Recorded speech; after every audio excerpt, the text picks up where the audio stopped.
Então, assim, né, ventilação mecânica, modos ventilatórios, então, é para a gente explorar um pouquinho pontos principais, tá? Que a gente pode pensar primeiro, né, indo direto ao assunto? Principais indicações de IOT e VM, ou seja, de intubação e ventilação mecânica.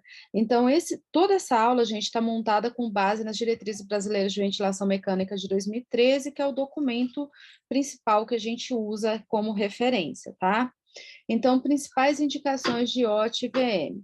Frequência respiratória maior que 35 inspirações por minuto, isso aqui tem que saber, tá? Quando que é indicado o paciente realmente ser entubado. PaO2, no paciente já com aporte de oxigênio, então já está recebendo suplemento de oxigênio, PaO2 menor que 60, PaCO2 maior que 55, aumento do trabalho respiratório, então, paciente que está mostrando sinais de esforço respiratório, e isso a gente vê muito como, né? Então, uso da musculatura respiratória, alteração do ritmo respiratório, tiragem intercostal, e batimento da aba do nariz, então são alguns sinais de esforço respiratório. E relação PaO2, FiO2 menor que 200, tá? Então, sempre lembrar, eu acho que é importante, pergunta que aparece bastante em provas em geral, as indicações, né? Então, os pontos que são importantes para indicar, o asterisco está aí.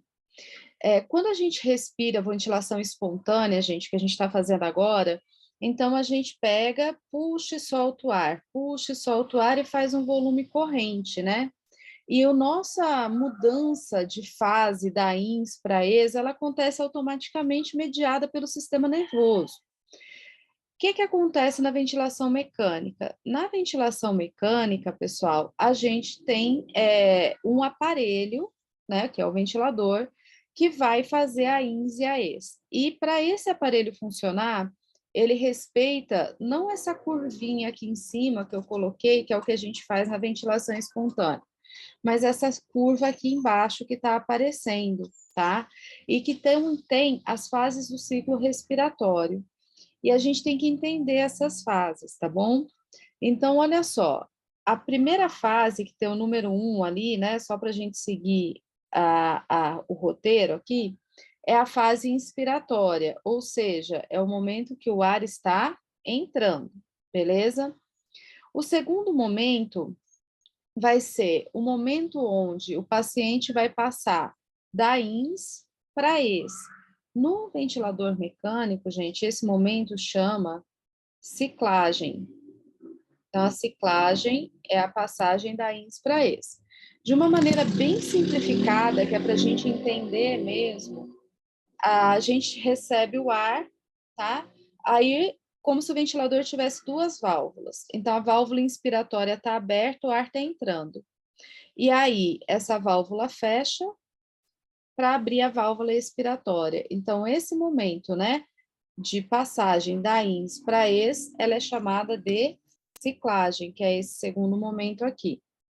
O terceiro momento que está aparecendo aqui é a fase expiratória, e depois a gente tem o momento 4, que vai ser o momento onde vai começar a inspiração de novo.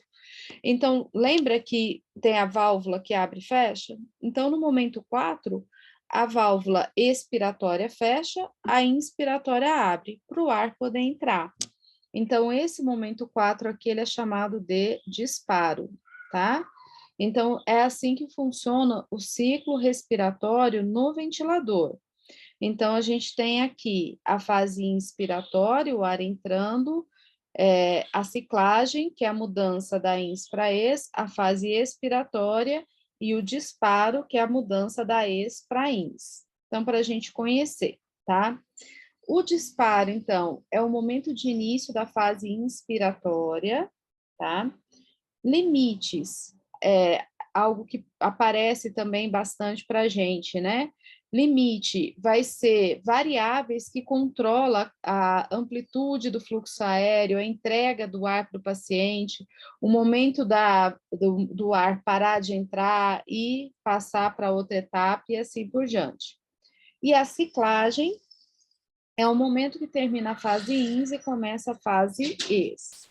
Quando a gente está na ventilação mecânica, isso tudo pode acontecer em de formas diferentes, que são os modos ventilatórios. Então, a gente tem o modo controlado, o assistido e o espontâneo, tá? De maneira mais simples por enquanto. Então, controlado, pessoal, ou mandatório, o paciente não tem autonomia. O ventilador comanda tudo, comanda a fase INS, a ciclagem, a fase ES e o disparo, tá? Então, modo controlado.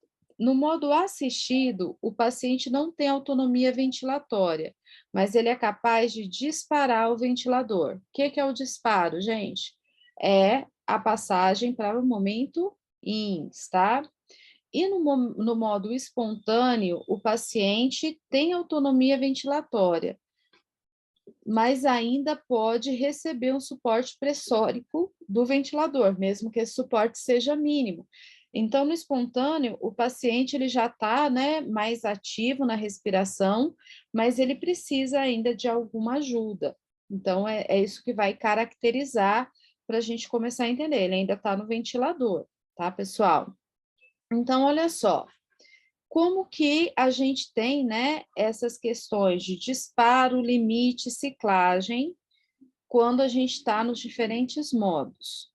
Quando a gente está no modo controlado, então, tanto o disparo, que é o início da INS, o limite, que é quando começa e quando termina cada fase, e a ciclagem, que é a passagem, né, da INS para esse, é o ventilador mecânico que comanda. Isso da maneira mais simples. No modo assistido, o disparo é pelo paciente, mas o limite, a ciclagem é pelo ventilador.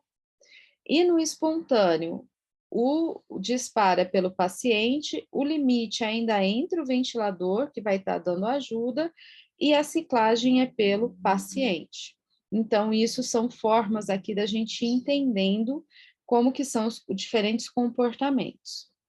E aqui a gente tem os principais modos. Eu vou voltar nessa imagem daqui a pouco, tá? Para que a gente possa comentar, então, um pouquinho mais sobre VCV, PCV, e daí eu volto aqui, porque esse aqui é o resumo, tá joia? Então, só para vocês não estranharem. De qualquer forma, gente, o ventilador mecânico, ele funciona com esses modos, né? Controlado, assistido ou espontâneo. E as variáveis que impactam nesse funcionamento são o volume, que vai ser o volume de ar mobilizado, a pressão, que é o tanto de pressão, né, que vai ser imposta ao sistema ventilatório do paciente, sistema respiratório, o fluxo, gente, ele tem a ver com velocidade, mas não é velocidade metros por segundo, é litros por minuto. Então, a velocidade com que o ar entra, a velocidade com que o ar sai, mas é uma velocidade quantidade. Não sei se eu consegui me deixar claro. Não é só questão, né, simples, metros por segundo, mas a quantidade de ar que vai entrar numa unidade de tempo. E outra variável importante vai ser o tempo propriamente dito. Então, para o ventilador, né, funcionar, ele vai mexer com essas variáveis no nosso pulmão. Então, só para a gente pensar, vamos respirar fundo, né? Então, quando a gente respira fundo, a gente faz um determinado volume, certo? A gente puxou um determinado volume, a gente cria uma determinada pressão aqui dentro, né, da nossa via aérea, a gente puxa esse determinado volume com uma certa velocidade, que é o fluxo, e isso leva algum tempo. Então, isso é automático no que a gente está fazendo agora, que é a ventilação espontânea. E é isso que o ventilador vai ter que fazer pelo paciente, porque o ventilador mecânico, gente, é uma terapia de suporte de vida, para manter a pessoa viva enquanto procura se tratar ali a doença que levou essa pessoa a ter essa dificuldade respiratória, tá? Então, isso a gente faz na ventilação espontânea, e se a gente associa, né, muitas vezes no momento da prova, se vocês precisarem, respira fundo, percebam o que está acontecendo, que às vezes ajuda realmente a gente ter um entendimento ali na hora e responder uma questão, tá? Alguns parâmetros são ajustáveis no aparelho de ventilação mecânica. Então, esses parâmetros são volume corrente, fração inspirada de oxigênio, pausa inspiratória, frequência respiratória, relação ins e ex, fluxo inspiratório, sensibilidade e pressão inspiratória final positiva, que é a PIP. E a gente vai falar sobre essas variáveis agora, tá? Então, volume corrente, pessoal, volume corrente é a quantidade de ar que entra e sai do pulmão a cada ciclo, não é isso? No caso da ventilação mecânica, vai ser a quantidade de ar que vai ser oferecida ao paciente. E ela vai ser ajustável dependendo da forma como esse ventilador está ligado. Então, tem um modo que é o modo chamado de VCV, tá? Onde a gente vai ter, então, a possibilidade de ajustar esse volume corrente que o paciente vai fazer, tá? Então, só para a gente entender. O volume corrente que a gente usa como padrão, gente, é 6 a 8 ml por quilo de peso ideal ou de peso predito. Então, a primeira coisa que a gente tem que entender. E na SARA, na SDRA, que a gente pode ter uma estratégia ventilatória protetora, a gente usa uma correspondência mais baixa.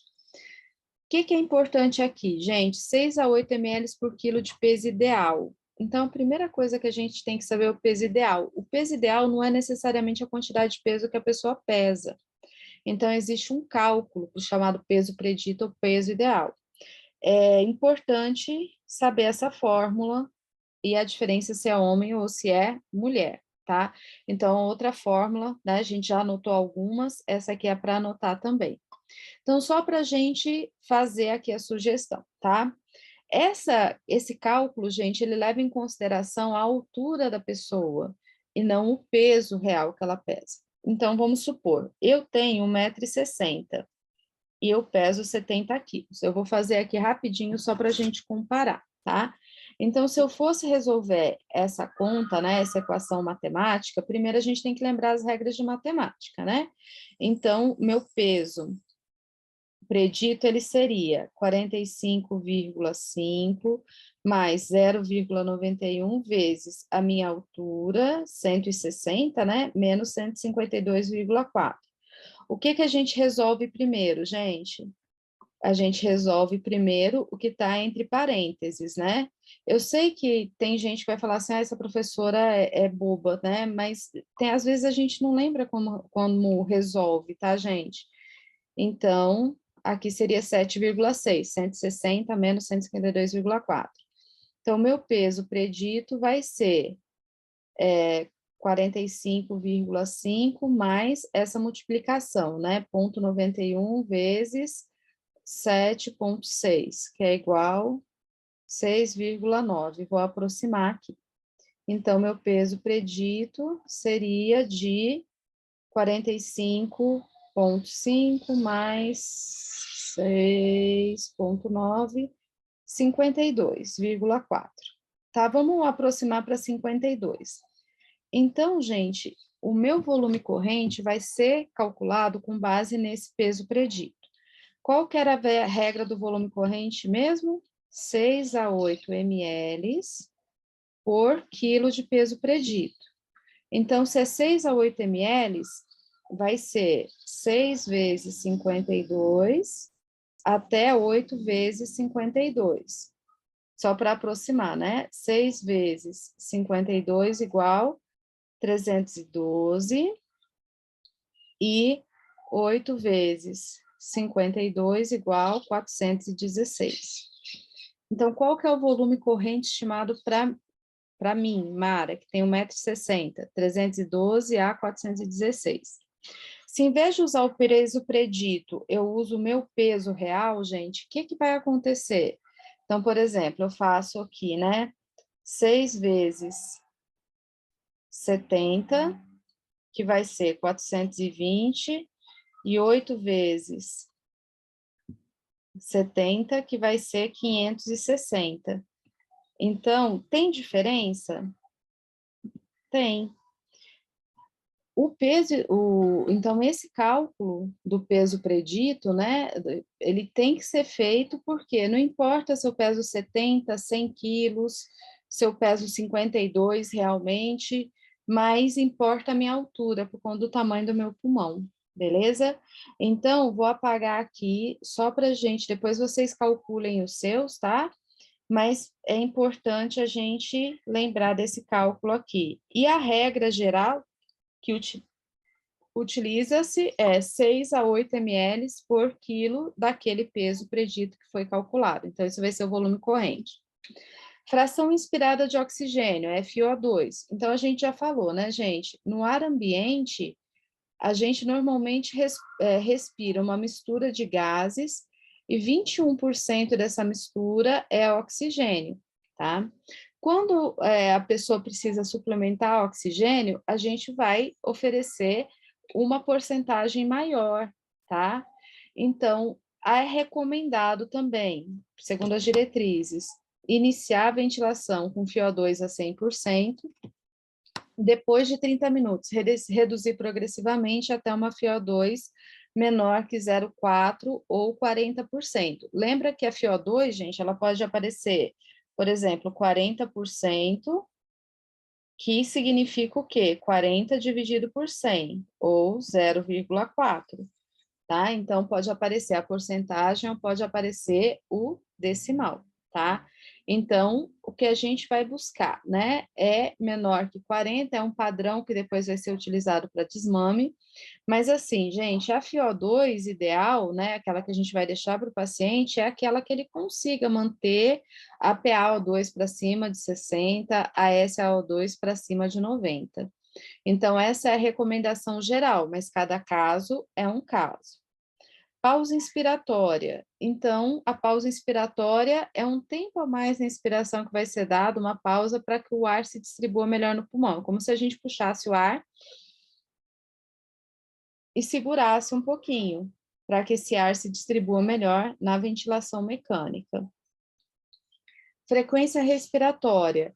Então, assim, via de regra, gente, a nossa frequência respiratória, né, normal, 12 a 16 inspirações por minuto. O que que pode cair nas provas, né? Então, para a gente ter mais ou menos essa frequência, a gente tem que trabalhar com a relação entre a inspiração e a expiração, o tempo que passa na ins, o tempo que passa na ex. E essa relação ins-ex, gente, normalmente é de 1,15, 1,2, tá? Então, é o que a gente faz normalmente. E é o que é recomendado para os pacientes em geral. Paciente que tem hiperinsuflação, que tem doença obstrutiva, que tem DPOC, aumenta-se o tempo expiratório. Então, uma relação ins-ex de 1 para 3. Paciente que tem hipoxemia, né, tá com hipoxemia muito grande, pode diminuir esse tempo, 1 para 1, para renovar mais o oxigênio. Então, a frequência respiratória e a relação INZES, como consequência, vai depender do quadro do paciente, tá? No geral, 1 para 2, 12 a 16 inspirações por minuto. Isso de maneira geral, mas aí considera-se, né, o quadro. Fluxo. O fluxo é a velocidade que o ar vai entrar, vamos dizer assim, tá? Então, o que que acontece, gente, no fluxo? Vamos respirar fundo. Quando a gente respira, vocês percebem o seguinte: começa mais rápido, daí à medida que o pulmão vai enchendo, esse fluxo vai diminuindo, essa velocidade vai diminuindo. Normalmente essa característica que a gente tem. Na expiração também. A gente solta uma quantidade maior de ar no começo, mais rapidamente, depois vai diminuindo. Então, esse fluxo vai ser livre ou não, dependendo do modo ventilatório, a gente vai falar, mas a gente busca manter um fluxo inspiratório mais ou menos de 40 a 60 litros por minuto.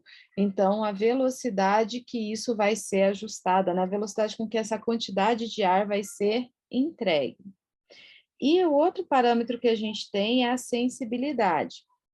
A sensibilidade, ela traduz o esforço que o paciente faz para disparar uma nova ventilação assistida pelo ventilador. Disparo é o início da INS, tá? Então, o ventilador, ele pode ser sensível ao nível de pressão que o paciente faz quando ele começa a puxar o ar, ou ao fluxo quando o paciente, né, começa a inspiração. Então, a quantidade de ar que entra quando o paciente faz o esforço. Lembra, no modo assistido, o paciente já está fazendo esforço respiratório. Então, o sistema de disparo, na maior parte dos ventiladores, é no valor de 0,5 a 2, tá? Isso quando a gente pensa em pressão. E de fluxo de 1 a 3, que é utilizado nos ventiladores mais novos. Então, durante o modo assistido da ventilação, né, quando o paciente tem essa capacidade de disparar, a sensibilidade do ventilador deve ser ajustada para ser algo, né, que ajude o paciente e não atrapalhe. Então, de forma que pode ser mais sensível ou menos sensível, tá? Então, vamos acompanhar aqui, ó. O ventilador pode autociclar se estiver muito sensível. Então, às vezes, o paciente começa a fazer um esforço e já muda, já dá o disparo. Começa a fazer e dá o disparo, porque ele está muito sensível a essa pressão ou a esse fluxo, tá? Ou o ventilador pode, o paciente pode, né, ter que fazer pressões muito negativas se a sensibilidade for alta, né? Então, se ele tiver menos sensível, então o paciente vai ter que fazer um esforço maior para conseguir fazer essa entrada do ar, puxar o ar, tá bom? E a pressão expiratória positiva final, que é a PIP, né? Então, a PIP, ela é uma pressão acima da pressão atmosférica, usada no final da expiração. Então, vamos lá, gente. A gente, quando respira aqui normalmente, a gente está respirando ventilação espontânea, né? O ar entra. Para o ar entrar, ele tem que vencer uma resistência natural das nossas vias aéreas, das grandes e das pequenas. E a hora que o ar vai sair, então a hora que a gente expira, o ar também tem que vencer uma resistência. A gente tem uma PIP natural, uma certa resistência. Quando o paciente está com um tubo, então o tubo está indo direto aqui à traqueia e essa resistência diminui.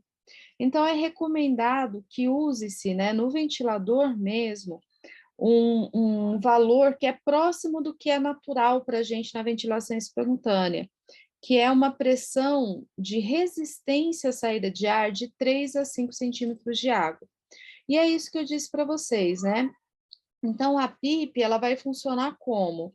Como uma pequena pressão, pode ser pequena ou grande, né? Mas aqui em situações fisiológicas, para simular algo que fique mais parecido com a nossa ventilação normal, com a nossa ventilação espontânea. E é como se fosse um vento contra a saída de ar, tá? E isso, então, torna esse processo, né, de expiração mais fisiológico. Mas a PIP, ela também pode ser utilizada em valores mais elevados, tá?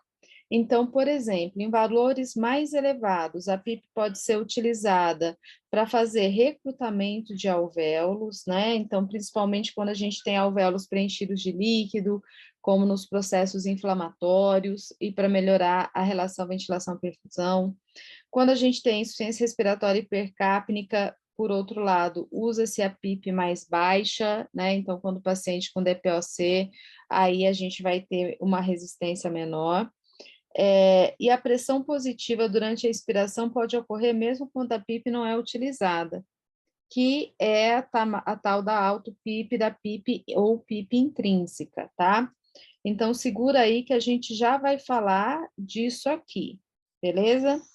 Deixa só um asterisco aí para a gente lembrar. Então, a PIP vai ser essa pressão ao final da expiração, para que a gente tenha um processo de expiração mais fisiológico quando ela é usada nesses valores, né, perto do normal.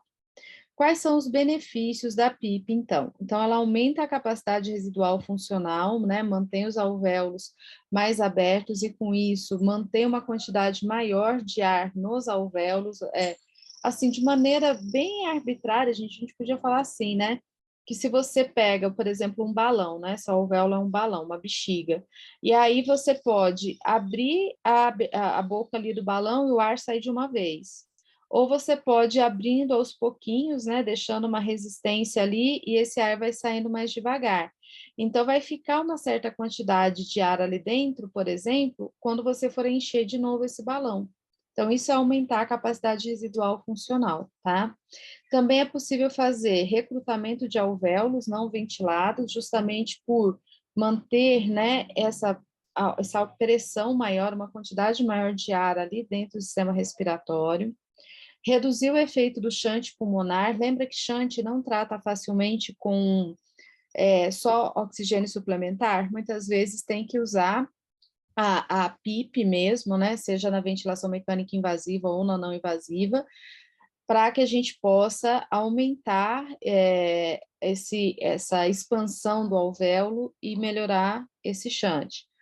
Melhora a oxigenação, a PaO2, pode fazer reversão de atelectasia, né, por recrutar alvéolo, melhora a mecânica respiratória, diminui a dispneia, previne colapso, mantém expansão, redistribui líquido extravascular. Então, ajuda, por exemplo, quando tem edema, quando tem processo inflamatório, a empurrar esse líquido de volta lá para o vaso sanguíneo e tirar ele ali da região do pulmão. Então, esses são efeitos benéficos da PIP. Mas a PIP também pode causar alguns efeitos que não são tão bons assim, tá?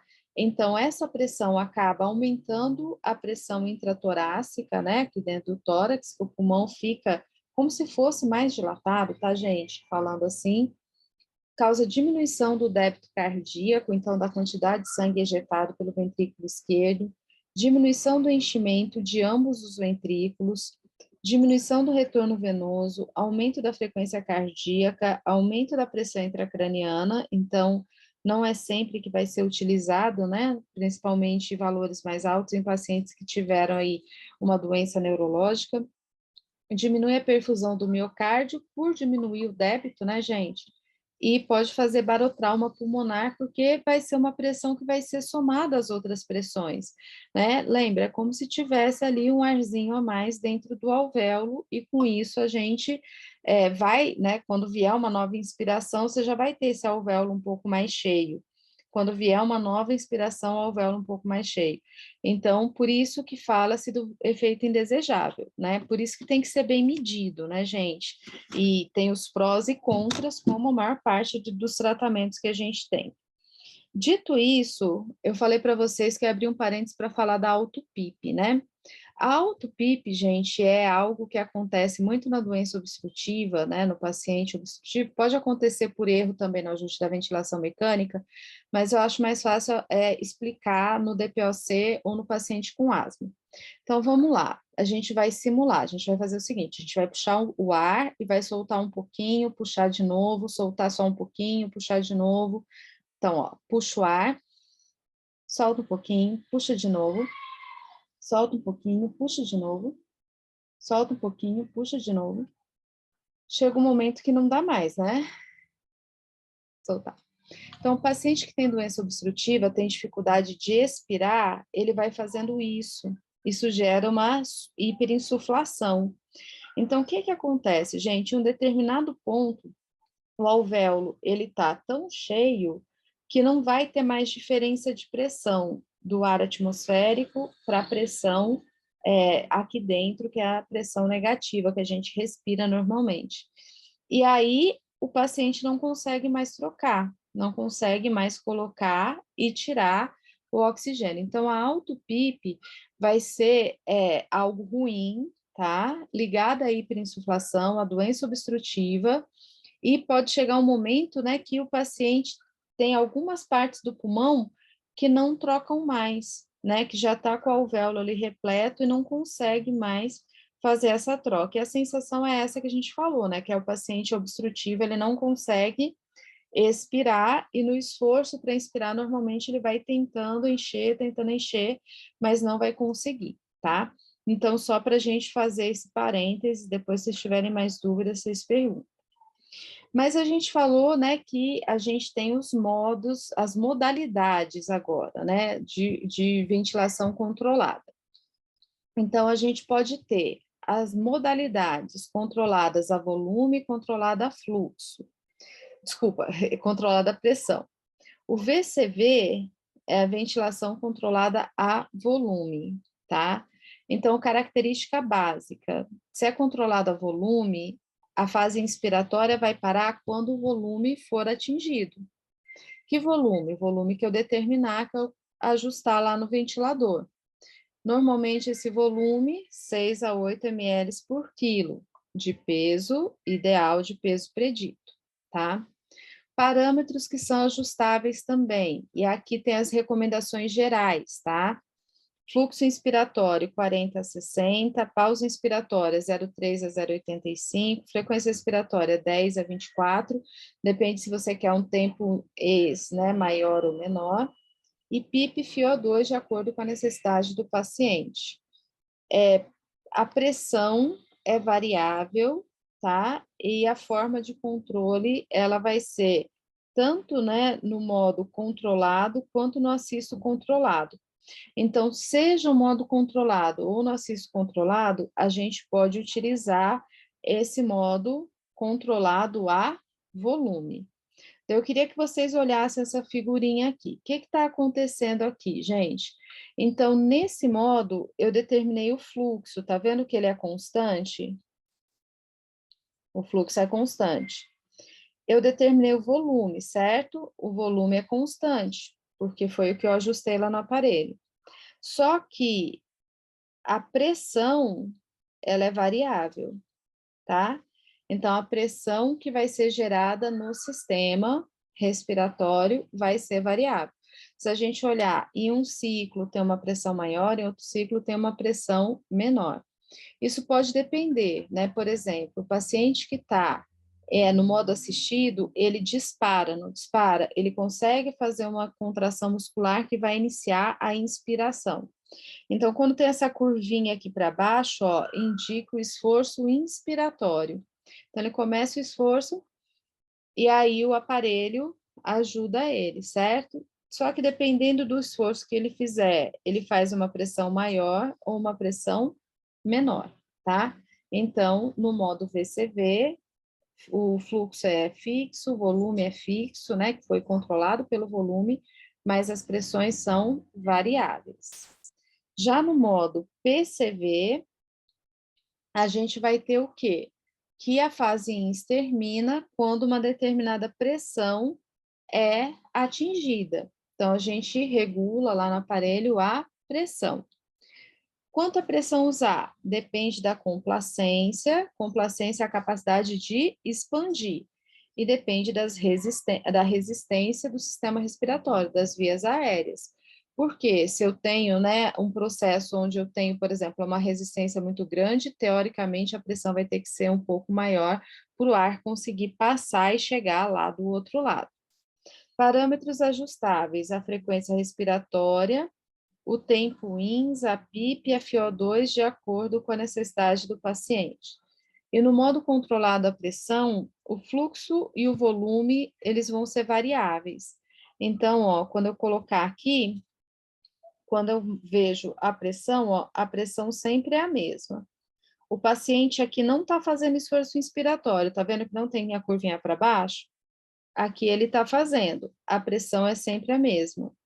Mas o fluxo, que é aquela velocidade com que o ar vai ser entregue, opa, tá aqui em cima, né? E o volume corrente que o paciente vai fazer vai variar. Então, por exemplo, aqui, nessa coluna do lado de cá, que o paciente está fazendo um esforço inspiratório maior, tá vendo? Está puxando mais o ar, o volume está sendo maior e o fluxo está sendo maior. Aqui, onde o paciente, né, nesse ladinho daqui, onde o paciente não fez o esforço inspiratório, então o volume foi menor, o fluxo foi menor. Gente, tem situações que é melhor, que é pior, tem, né? Mas vai depender da característica de cada paciente. Para efeitos de concurso, gente, que é o que a gente, né, está procurando aqui, a gente tem que entender que tem os dois modos, que no VCV a gente vai ter fluxo e volume constante, pressão variável, e no PCV pressão constante, fluxo e volume variável, tá? Então, isso ajuda a gente, né, ter como base para a gente conseguir responder questões. Um outro modo que a gente tem é a SINV, pressão de suporte, barra pressão de suporte, e ela vai associar ciclo espontâneo com ciclo assistido. Proporciona, a priori, sincronia entre o paciente e o respirador e respeita o esforço respiratório do paciente. Então, vou colocar aqui que é mais fácil da gente visualizar. Então, o que está acontecendo aqui? A gente está vendo, ó, aqui vem um ciclo controlado, ou seja, o ventilador mecânico determinou o disparo, a INS, a ES, e todo o processo, certo? Aqui a gente já tem o modo assistido, então o paciente está fazendo esforço, essa curvinha para baixo indica o esforço, e daí depois o ventilador assiste o paciente, ajuda o paciente. Aqui, pessoal, a gente tem o ciclo espontâneo.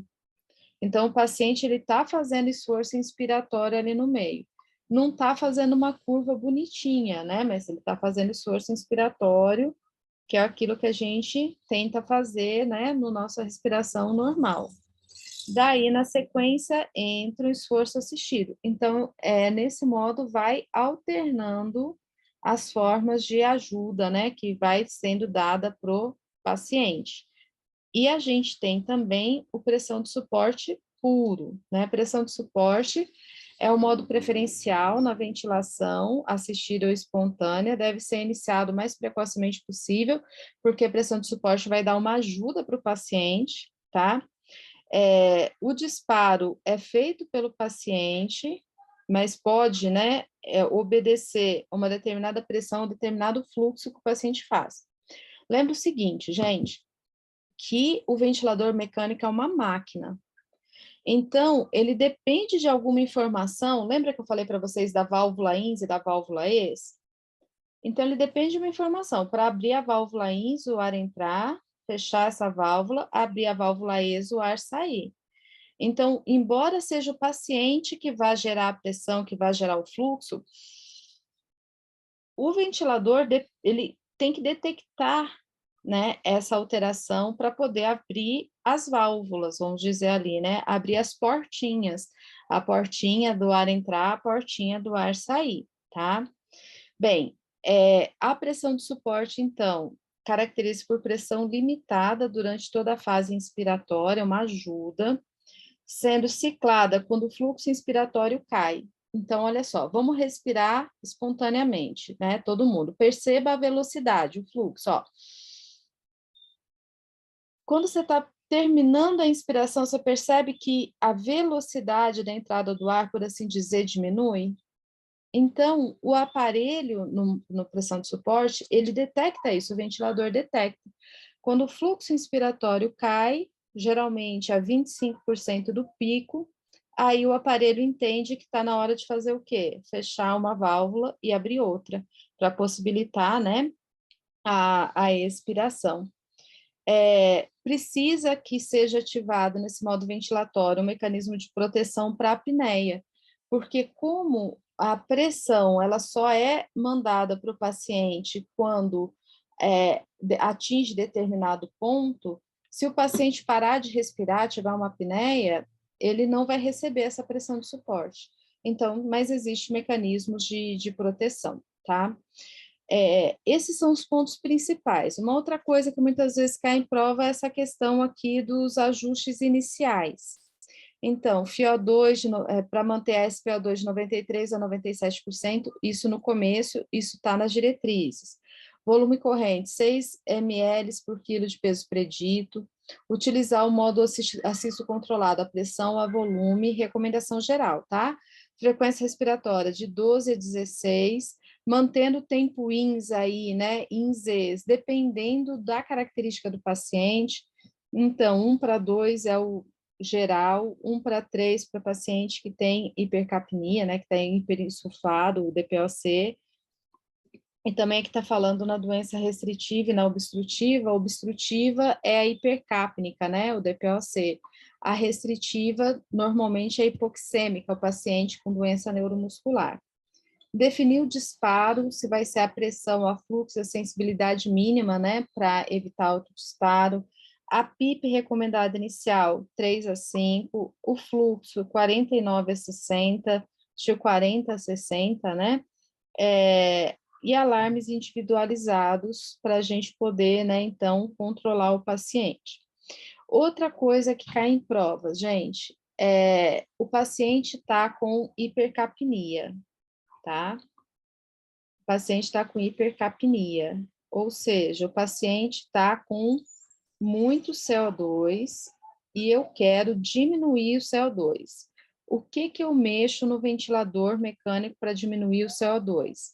Eu mexo com a frequência respiratória e com o volume corrente, tá? Então, quando a gente tem paciente com hipercapnia, as variáveis que cabem mexer para diminuir o CO2 é a frequência respiratória e o volume corrente. Se o paciente está com hipoxemia, como a característica principal, tá? A gente viu que muitas vezes pode estar misturado. Eu preciso então aumentar o O2. Como é que eu melhoro oxigenação? Mexendo na FiO2, que é a fração inspirada de oxigênio, e mexendo na PIP para manter o alvéolo aberto por mais tempo.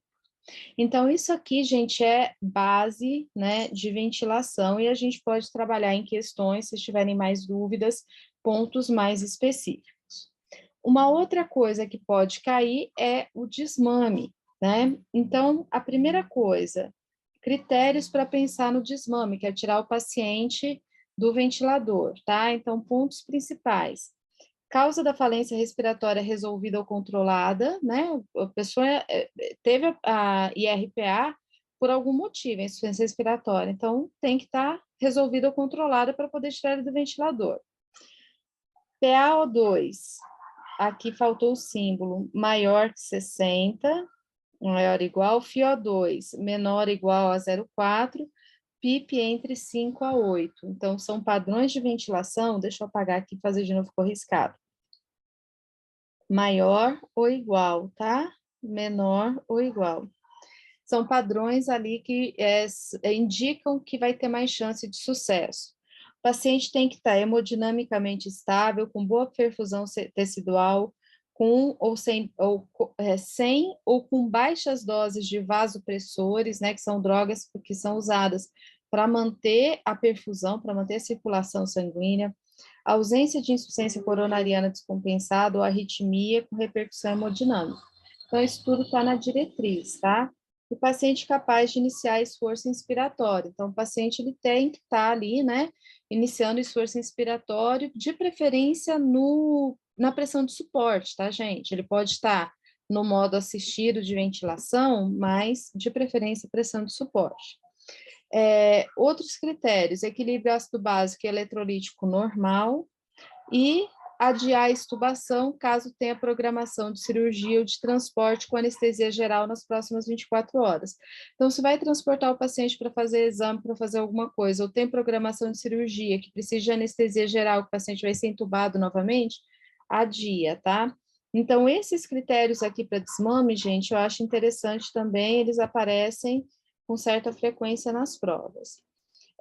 Um teste que é feito, né, para verificar se tem chance de ter sucesso no teste no desmame, é o teste de autonomia respiratória ou teste de respiração espontânea, que é o TRE, tá? Então, durante o TRE, o paciente ele vai ficar ligado ao ventilador ainda, mas com uma válvula chamada tubo T, que o paciente ainda está entubado, ainda está no ventilador, mas possibilita que ele respire sozinho por um tempo. Ou os mais utilizados, né, no modo pressão de suporte de 5 a 7 durante 30 a 120 minutos. E ver se ele tolera manter, né, se manter bem, manter os parâmetros ali sem esforço respiratório, sem descompensar durante esse tempo. Então, isso é um teste que deve ser realizado antes de estubar o paciente, que para ver justamente se tem chance do paciente, né, sair bem do tubo ou não, se não tem risco dele ter que entubar novamente. Durante o TRA, o paciente deve ser monitorado quanto sinais de insucesso, a gente vai falar, e é considerado sucesso no TRE, o paciente que fica esse tempo, 30 a 120 minutos, com padrão respiratório bom, troca gasosa, estabilidade hemodinâmica e conforto adequado. Então, isso indica que tem boas chances desse paciente ser estubado, tá? Sinais de intolerância ao teste. Então, né, sinais de intolerância que, tipo, insucesso. Se o paciente aumentar a frequência respiratória para mais de 35, se a saturação cair para menos de 90, se a frequência cardíaca aumentar para mais 180, 140, desculpa. Se a pressão sistólica, a pressão arterial sistólica for para mais 180 ou menor que 90. Sinais de agitação, sudorese, alteração do nível de consciência. Então, tudo isso aqui pode indicar que o paciente ainda não está pronto para sair do tubo para ser estubado. E as principais técnicas no processo de desmame são o tubo T, né, que é esse que deixa o paciente desligado do ventilador, embora ainda há possibilidade de religar novamente rapidamente por um tempo, o modo de pressão de suporte, que daí com as pressões mais baixas, ou o SINV. Então, são formas que tem de fazer esse trabalho, vamos dizer assim, para que o paciente saia do tubo, né? Fazer esse processo de desmame. Bem, pessoal, de ventilação mecânica, o que eu tinha separado para a gente conversar era isso.